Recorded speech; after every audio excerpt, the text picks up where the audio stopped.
Lakers versus Warriors preview, bakbakan agad. So after nga ng isang boring na All-Star break ay babalik na ngang NBA regular season games. At para nga sa Lakers ay meron pa nga silang natitira na 26 games at kasulukuyang nasa 30 wins and 26 losses. At bukas nga ay mapapalaban agad ang Los Angeles Lakers sa pagbabalik nga nila mula sa All-Star break. Makakalaban nga kasi ng Lakers ang isang aring mainit na kupunan bago nga ang All-Star break na itong Golden State Warriors. Pero sa uling 10 matchup nga ng Lakers at Warriors ay nakuha nga ng Lakers ang bentahe na 8 wins nga sa Warriors. At dalawa nga lang dyan ang naipanalo ng Warriors.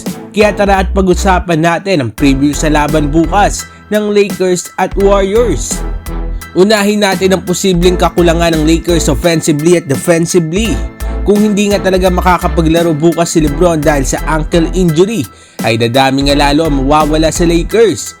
As of now ay itong sina Gabe Vincent, Cam Reddish, Jared Vanderbilt at LeBron ang mawawala sa kanila.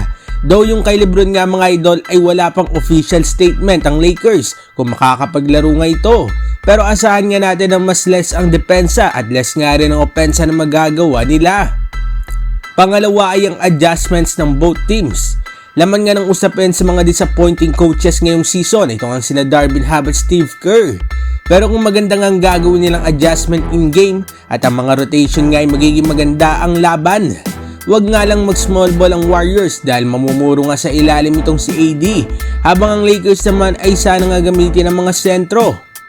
Ikatlo ay ang labanan ng bench power. Besides sa starters nga ng bawat kupunan ay expect natin na kung sino ang mas may ambag na bench unit ang siyang mananalo sa game. Malaking parte nga ng success ng isang kupunan ang pag-step up ng mga bench players, kaya't kakailanganin nga ng Warriors ang tulad ni na Podziemski at Saric, samantalang sa Lakers naman ay sina Rui Hachimura at Spencer Dinwiddie. Ikaapat naman mga idol ay ang mas matinding Warriors. Kailangan nga maganda ng Lakers sa mas agresibong step at Klay. Kahit inconsistent si Klay ay hindi nga pwede na mag-init ito. Wala nga rin sina Vando at Cam Reddish, panggulo nga kina Steph Curry at Klay Thompson. So kailangan nga talaga ng Lakers mag-step up defensively. Sa dami nga ng shooter ng nasa Warriors ay medyo may hirapan talaga sila na mag-close out nga sa mga ito. Kaya goods na nga rin na nandyan sa Spencer Dinwiddie para nga sa dagdag na depensa nila ngayon. Anong masasabi ninyo dito mga idol? Sino nga kaya sa Lakers at Warriors ang magwawagi bukas?